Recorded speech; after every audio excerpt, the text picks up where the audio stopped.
Au mariage de ma sœur, mon père m'a frappé avec un présentoir à gâteau solide après que j'ai refusé de donner ma maison de 450 000 $. Je m'appelle Isabella et j'ai 30 ans. En grandissant, je n'ai pas mis longtemps à réaliser que dans ma famille, l'amour et l'attention n'étaient pas donnés de façon égale. Dès le moment où ma sœur cadette, Doris, est née, c'était comme si toute la maison avait changé son orbite autour d'elle. Elle était l'enfant prodige, celle avec le sourire éblouissant, le petit rire doux, la parfaite petite princesse. Tout le monde l'adorait. Moi, j'étais juste là. Je me souviens vivement de mon 5e anniversaire. J'avais demandé un kit scientifique, excitée d'explorer les mystères du monde. Quand le jour est arrivé, j'ai déballé mon cadeau avec des mains tremblantes, seulement pour trouver une robe rose à froufrou à l'intérieur. Ma mère, Martha, a applaudi de joie. « Maintenant tu peux être aussi belle que Doris », a-t-elle dit, sans remarquer comment mon excitation s'effondrait en déception. Albert, mon père, m'a à peine regardé avant de tourner toute son attention vers Doris, qui tournoyait dans sa robe assortie comme une petite ballerine. Ce schéma est devenu ma réalité. Chaque fois que Doris accomplissait quelque chose, même quelque chose de petit, comme réciter un poème ou gagner un simple concours d'art, nos parents organisaient des célébrations, lui achetaient des cadeaux et affichèrent des photos partout dans la maison. Quand j'ai remporté la première place à la foire scientifique de l'État à 12 ans, j'ai reçu un tiède « Bon travail, gamine ». Avant que la conversation ne revienne rapidement au prochain récital de danse de Doris à l'école, je me suis enfouie dans les livres et les projets scientifiques, aspirant à la validation que je ne pouvais jamais trouver à la maison. Chaque certificat, chaque médaille, chaque honneur que j'ai gagné a accumulé de la poussière dans un coin oublié du salon, tandis que les trophées de danse de Doris brillaient fièrement sur l'étagère principale. J'ai appris très tôt que dans les yeux de mes parents, l'amour était conditionnel et je ne remplissais pas les conditions. Doris était la fille de rêve qu'ils avaient toujours voulu, charmante, pétillante et facile à exhiber devant les voisins. J'étais l'ombre maladroite et studieuse en arrière-plan, toujours trop silencieuse, trop sérieuse, trop invisible. Pourtant, je n'ai jamais abandonné. Au fond de moi brûlait un feu, une croyance obstinée et inébranlable qu'un jour je prouverais ma valeur. Pas pour leurs applaudissements, pas pour leur amour, mais pour moi-même. Et ce jour viendrait plus tôt que quiconque ne l'avait prévu. Le jour où je suis partie pour l'université a été le premier vrai goût de liberté que j'ai jamais eu. Je me souviens encore de me tenir dans l'embrasure de la porte, mes sacs emballés et mon cœur battant, tandis qu'Albert me donnait un signe de tête distrait et que Martha me disait « Ne perds pas trop de temps sur les livres. Tu devras t'installer. Bientôt. » Je les ai ignorés. L'université a été une révélation. Dans les salles de classe et les laboratoires, je n'étais plus invisible. Ma passion pour la biochimie et les sciences environnementales n'était pas bizarre. Elle était respectée. Pour la première fois, mon dévouement ouvrait des portes plutôt que de les claquer. Bourse d'études, stages, bourse de recherche. J'ai poursuivi chaque opportunité et les saisis à deux mains. Alors que d'autres étudiants passèrent leur week-end à faire la fête, je passais les miens dans des laboratoires de recherche et des bibliothèques. Mon travail acharné a porté ses fruits lorsque j'ai obtenu mon diplôme en tête de ma classe, décrochant un poste dans une prestigieuse entreprise de biotechnologie avant même d'avoir mon diplôme en main. Le salaire n'était pas exorbitant, mais c'était suffisant. Suffisant pour commencer à construire la vie dont j'avais toujours rêvé. Une vie où je n'avais pas à me diminuer pour répondre aux attentes de quelqu'un d'autre. J'ai vécu frugalement, économisant chaque prime, chaque augmentation, chaque dollar supplémentaire. Je ne me suis pas offert de vêtements de créateur, de voitures de luxe ou de vacances somptueuses. J'avais un objectif en tête. L'indépendance. Une maison à moi. À l'âge de 29 ans, après des années de sacrifice et de discipline, j'ai finalement réussi. J'ai acheté une belle maison de 2 chambres pour 450 000 $, dans un quartier calme et charmant. Elle n'était pas immense, mais elle était parfaite. Cuisine moderne, salon confortable, un petit jardin à l'arrière, où j'imaginais lire des livres par les après-midi ensoleillés. Chaque coin de cette maison représentait une partie de moi. Mes luttes, mes réalisations, mes rêves. Quand j'ai parlé de mon achat à mes parents, j'espérais, peut-être naïvement, un éclair de fierté. Mais fidèles à eux-mêmes, ils l'ont ignoré. Martha a à peine réagi, plus intéressée à me dire comment Doris venait de remporter un concours de beauté locale. Albert m'a adressé un demi-sourire et a murmuré « C'est une grande maison pour une seule personne, tu ne trouves pas ?» Leurs mots ont fait mal, mais pas assez pour ternir mon bonheur. Pour une fois, je ne cherchais pas leur approbation. J'avais construit cette vie pour moi-même, et rien, pensais-je, ne pourrait me l'enlever. J'avais tort. Le mariage de Doris. avait été le sujet de conversation de la famille pendant des mois. Martha était entrée en mode planification d'événements, obsédée par chaque petit détail. Les fleurs, le traiteur, les essayages de robes. Albert se tenait fièrement à ses côtés, prêt à présenter leur fille parfaite au monde. J'y ai assisté. Bien sûr, malgré tout, je croyais encore à l'importance de se montrer aux événements familiaux, même si je me sentais souvent comme une étrangère dans ma propre lignée. Le lieu du mariage était magnifique. Une salle élégante, décorée, d'ivoire et d'or. Des guirlandes de lumière féerique scintillaient au-dessus de nos têtes, et une musique douce jouait depuis des haut-parleurs cachés. Les invités bourdonnaient d'excitation, riant, se mêlant, sirotant du champagne. Tout le monde semblait enveloppé dans la magie de la soirée.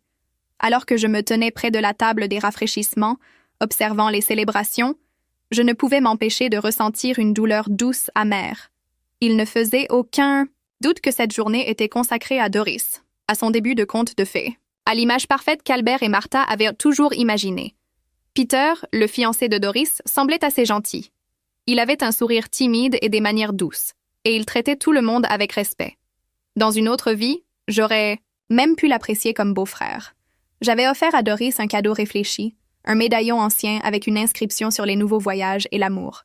Ce n'était pas extravagant, mais c'était personnel. Un morceau de mon cœur offert silencieusement. Personne n'en a fait grand cas, bien sûr. C'était juste moi, après tout. La cérémonie n'avait pas encore commencé. Les invités arrivaient encore, bavardant, profitant des amuse-gueules. Doris voltigeait autour de la salle, rayonnante de bonheur, sa robe de satin blanc traînant élégamment derrière elle.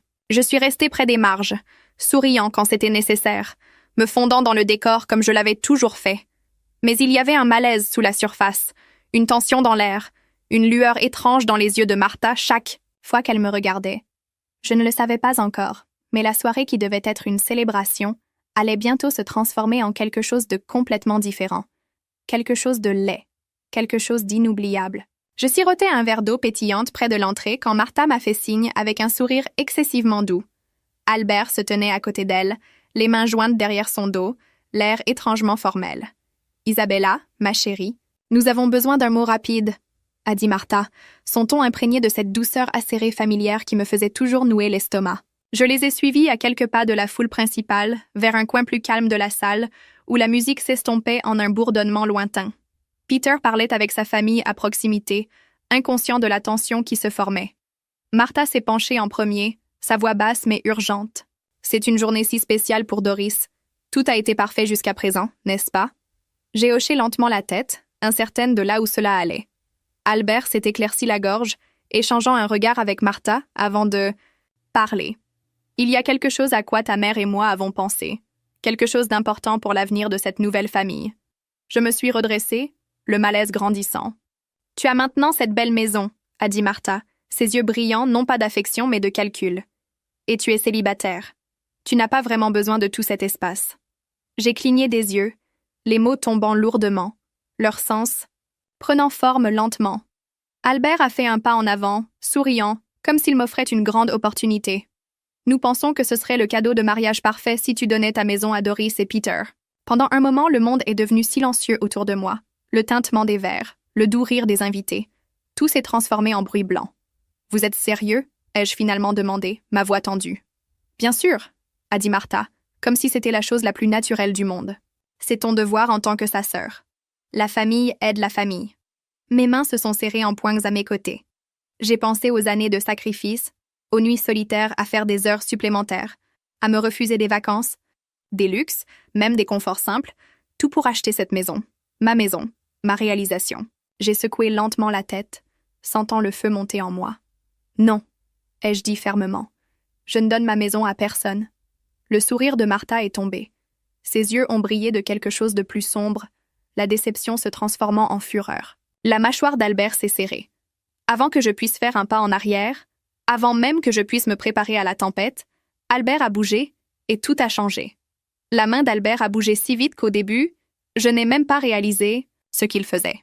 Dans un mouvement furieux, il a saisi le lourd présentoir à gâteaux en métal de la table de dessert à proximité, le même présentoir élégant qui avait tenu le gâteau de fiançailles de Doris quelques instants auparavant. Sans un mot, sans une once d'hésitation, il l'a balancé vers moi. Le métal a frappé le côté de ma tête avec un craquement écœurant. Un flash blanc et brûlant de douleur a explosé derrière mes yeux. J'ai trébuché en arrière, tenant ma tête, sentant du sang chaud couler entre mes doigts. Des hoquets ont ondulé à travers la pièce. Des assiettes se sont fracassées au sol. Quelqu'un a crié. Je pouvais à peine entendre quoi que ce soit au-dessus du rugissement dans mes oreilles, mais je pouvais voir l'horreur sur le visage des gens. Je pouvais voir Martha se précipiter vers moi, non pas avec inquiétude, mais avec un grognement sur les lèvres. Sale gamine égoïste et ingrate. Elle a craché, sa voix assez tranchante pour couper. Après tout ce que nous avons fait pour toi, tu oses nous humilier aujourd'hui de tous les jours. J'ai vacillé, ma vision se brouillant, luttant pour rester debout. Autour de moi, les invités ont sorti leur téléphone. Certains enregistraient, d'autres regardaient simplement, choqués. Et pourtant, Doris est restée figée dans sa robe blanche, sa bouche entr'ouverte dans une incrédulité silencieuse. Peter, de l'autre côté de la salle, se déplaçait déjà, se frayant un chemin à travers la foule vers moi. Avant qu'il puisse m'atteindre, une voix a retenti, forte, impérieuse. « J'appelle la police !» a crié un homme. Eric. Je l'ai vaguement reconnu des présentations précédentes. Il composait déjà, parlant rapidement dans son téléphone. Martha s'est à nouveau élancée vers moi, ses paroles pleines de venin, mais Peter s'est interposé entre nous juste à temps, me protégeant de son corps. « Reste loin d'elle !» a-t-il grondé, son ton habituellement doux remplacé par quelque chose d'acéré et de féroce. Le sang coulait le long de mon visage sur le sol blanc immaculé. Le mariage de conte de fées se transformait en cauchemar. En quelques minutes, le son des sirènes a tranché l'air. Des lumières rouges et bleues clignotaient contre les murs, de verre du lieu. Les ambulanciers sont entrés en premier, leurs mains douces alors qu'ils m'éloignaient du chaos, pressant une gaze contre ma tête. Derrière moi, j'ai entendu le clic des menottes.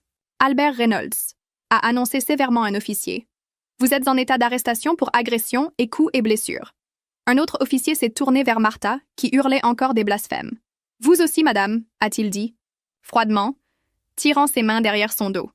Le monde s'est à nouveau brouillé, alors que les ambulanciers me guidaient vers l'ambulance.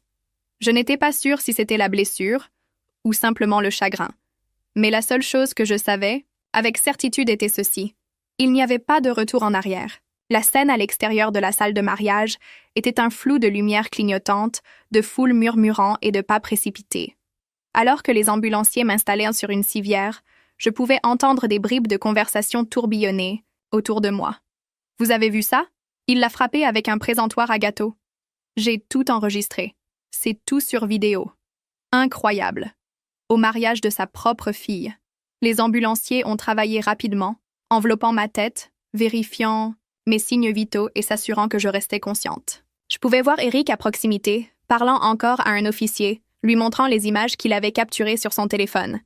Une autre invitée, une femme que je connaissais à peine, s'est avancée avec hésitation, tenant son téléphone. « J'ai Carr, aussi enregistré », a-t-elle dit. « Vous pouvez avoir ma copie. » En quelques minutes, plusieurs invités ont volontairement offert leurs vidéos, leur visage tendu de colère et de dégoût. Les officiers ont recueilli les preuves, prenant méthodiquement des déclarations, s'assurant que chaque pièce de l'histoire était documentée. Pendant ce temps, Martha et Albert étaient assis sur le trottoir, tous deux menottés, tous deux furieux. Martha continuait à lancer des insultes sous son souffle tandis qu'Albert fixait le sol, sa mâchoire dans un silence sinistre. Peter est resté à proximité, refusant de quitter mon côté. Ses mains se serraient et se desserraient à ses côtés, la tension irradiant de lui comme de la chaleur. « C'était censé être un mariage », a-t-il murmuré, plus à lui-même qu'à quiconque. Comment ont-ils pu transformer ça en ça? Un des officiers s'est approché doucement de moi. « Mademoiselle Reynolds, nous aurons besoin d'une déclaration complète une fois que vous vous sentirez mieux. Pour l'instant, nous traitons cela comme une agression grave. » J'ai faiblement hoché la tête, la douleur dans ma tête pulsant avec chaque battement de mon cœur. Alors qu'ils me chargèrent dans l'ambulance, j'ai aperçu Doris debout à l'entrée de la salle. Sa robe de mariée était toujours immaculée, mais son visage était froissé de désespoir. Les parents de Peter se tenaient à côté d'elle, bras croisés, leur visage sombre de fureur. Je pouvais le voir, les fissures se formant, les conséquences commençant au moment où les portes de l'ambulance se sont fermées derrière moi. Me scellant loin du chaos, j'ai réalisé que ce n'était pas seulement la fin d'un mariage. C'était le début d'un règlement de compte. Alors que l'ambulance s'éloignait à toute vitesse, m'emmenant vers l'hôpital, la dévastation que j'avais laissée derrière moi à la salle de mariage continuait à se dérouler à l'intérieur du lieu. L'atmosphère autrefois joyeuse s'était aigrie au-delà de toute réparation. Les invités murmuraient en groupe, certains rassemblant leurs affaires en silence, d'autres secouant la tête d'incrédulité. Personne ne dansait plus. Personne ne célébrait. Les parents de Peter, Monsieur et Madame Lawrence, se tenaient devant Doris et le reste de sa famille, leur visage dur de déception et d'indignation. « C'est impardonnable !» a dit Monsieur Lawrence, sa voix résonnant à travers la salle silencieuse. « Nous ne lierons pas notre famille à une qui tolère la violence et la cruauté. » Madame Lawrence a hoché brusquement la tête, ses lèvres pressées, en une ligne mince et sinistre. « Nous vous faisions confiance, » a-t-elle dit, sa voix tremblant de colère contenue. « Nous avons accueilli ces fiançailles parce que nous croyions en l'amour de Peter pour vous. Mais après ce que nous avons vu, aujourd'hui, il n'y a pas de mariage. Ni maintenant, ni jamais. » Doris, toujours dans sa robe de mariée, a haleté. Des larmes ont jailli dans ses yeux. « S'il vous plaît, » a-t-elle chuchoté, tendant la main. Mais Madame Lawrence a reculé comme si elle s'était brûlée. « Ce n'est pas seulement à propos d'aujourd'hui, » a continué Monsieur Lawrence inébranlable. « C'est à propos du genre de personnes dont vous vous entourez, du genre de famille dont vous venez. Nous n'exposerons pas notre fils à ce poison. » Sur ce, les parents de Peter se sont retournés et se sont éloignés, laissant Doris debout là, brisée et humiliée. Peter se tenait à l'écart, regardant tout se dérouler. Il n'a pas argumenté. Il n'a pas défendu Doris. Ses yeux, quand ils ont rencontré les siens, étaient remplis non pas d'amour, mais de déception et de regret. Lentement, les invités ont commencé à partir, murmurant des condoléances maladroites ou évitant complètement Doris. En quelques minutes, le mariage qui avait été planifié pendant des mois s'est dissous en cendres. Doris s'est effondrée dans une chaise à proximité, sa robe s'étalant autour d'elle comme une fleur fanée. Albert et Martha, maintenant sous garde policière, ne pouvaient rien faire pour intervenir, enchaînés par leurs propres actions. Le mariage a été officiellement, complètement, dévastement annulé, et tout remontait à une simple vérité. Leur cruauté avait finalement détruit l'image parfaite qu'ils avaient si soigneusement construite. La chambre d'hôpital était, petite mais calme, un contraste frappant avec le chaos que j'avais laissé derrière. Les lumières fluorescentes bourdonnaient doucement au-dessus, tandis que les infirmières s'affairaient efficacement à vérifier mes signes vitaux, à recoudre la plaie sur ma tête et à l'envelopper soigneusement. Je restais immobile, mon corps endolori, mon cœur plus lourd que jamais. Les médecins m'ont dit que j'avais une commotion cérébrale, mais pas de fracture. Un petit miracle, ont-ils dit, compte tenu de la force du coup. J'ai eu de la chance. Ça ne ressemblait pas à de la chance. Alors que je me reposais, entrant et sortant d'un sommeil léger, la porte a grincé en s'ouvrant. Peter est entré, son visage tendu d'inquiétude. Dans ses mains, il portait un petit bouquet de marguerites fraîches. Simple, authentique. « Salut », a-t-il dit doucement, s'approchant du lit. J'ai réussi un petit sourire. « Tu n'étais pas obligé de venir. »« Je voulais », a-t-il répondu fermement. « Je devais le faire. » Il a tiré une chaise et s'est assis à côté de moi, ses mains jointes, fermement. Pendant un long moment, aucun de nous n'a parlé. Le poids de tout flottait entre nous. « Je suis tellement désolée pour ce qu'ils t'ont fait », a finalement dit Peter, sa voix se brisant légèrement. « Tu ne méritais rien de tout ça. Rien. » Des larmes ont piqué les coins de mes yeux. Mais je les ai chassés en clignant des yeux. Je ne voulais plus pleurer. Pas pour eux. Peter a pris une profonde respiration. « Je connais un bon avocat. Son nom est Scott. C'est un ami proche à moi. Si tu es d'accord, je pense que tu devrais porter plainte. Pas seulement pour aujourd'hui, mais pour tout ce qu'ils t'ont fait subir toute ta vie. » Pendant un moment, j'ai hésité à intenter une action en justice contre mes propres parents. La pensée se tordait douloureusement en moi.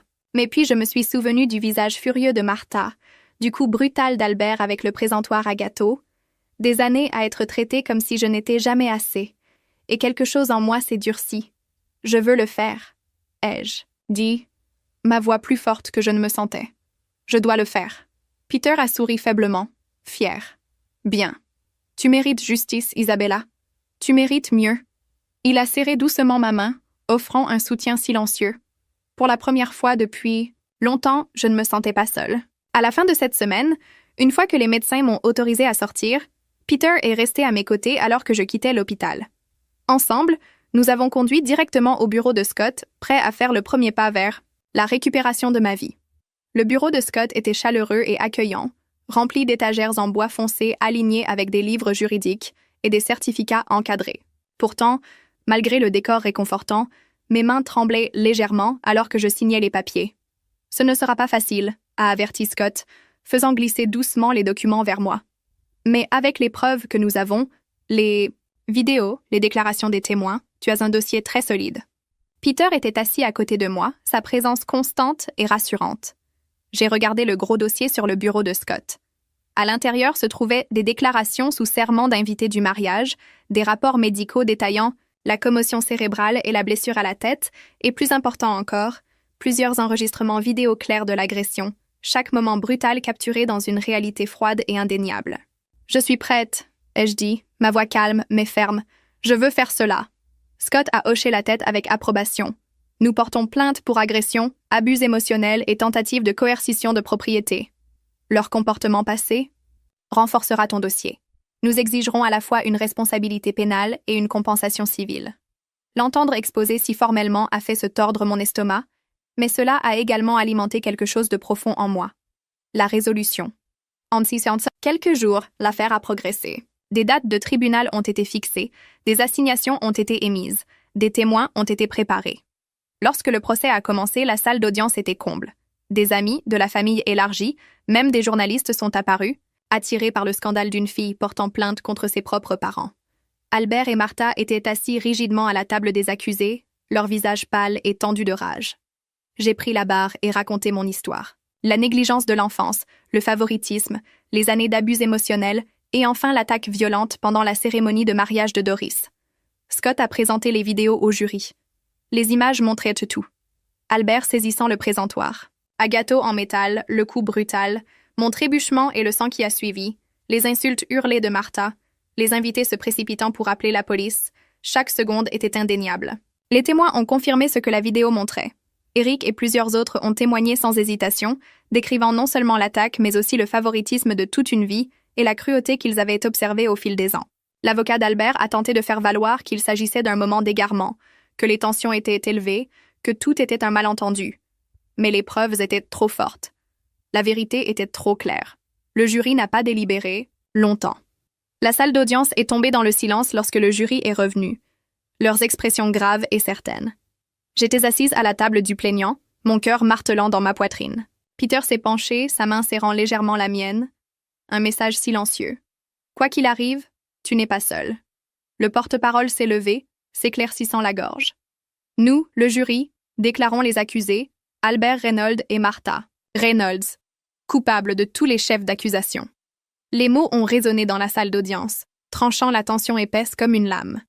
Les épaules d'Albert se sont affaissées. Martha a poussé un cri aigu, sa main agrippant le bord de la table pour se soutenir. Pour une fois, il ne pouvait pas s'en sortir par des mots. Il ne pouvait pas tisser des mensonges, ne pouvait pas manipuler la sympathie. La justice se produisait ici même, maintenant. La juge Hamilton, une femme sévère avec des lunettes, pointue et une voix encore plus acérée, n'a pas perdu de temps pour prononcer la sentence. À la lumière des preuves accablantes présentées, a-t-elle dit, sa voix froide et ferme, et compte tenu des dommages émotionnels durables infligés à la plaignante, je condamne par la présente Albert Reynolds et Martha Reynolds, chacun, à 8 ans de prison d'État sans possibilité de libération conditionnelle avant d'avoir purgé au moins 6 ans. Un halètement a ondulé parmi les spectateurs. Et de plus, a poursuivi la juge, ils sont condamnés à payer intégralement les frais médicaux de la plaignante, les honoraires d'avocat et les dommages pour détresse émotionnelle. C'était plus que je n'avais jamais osé espérer. Albert et Martha ont été immédiatement menottés par les huissiers, leurs expressions un mélange tordu de choc et de fureur. Alors qu'ils étaient emmenés, Albert s'est brièvement retourné, ses yeux cherchant les miens pour toute trace de pardon. Il n'en a trouvé aucune. Je les ai regardés disparaître par les portes latérales de la salle d'audience, engloutis par le système judiciaire qu'ils avaient si arrogamment cru ne jamais les toucher. Lorsque le marteau s'est abattu, signalant la fin de l'audience, un énorme souffle que je n'avais pas réalisé retenir s'est échappé de ma poitrine. C'était fini les années de négligence, la cruauté, la trahison, tout avait mené à ce moment. Et pour la première fois de ma vie, je ne survivais pas seulement, j'étais libre.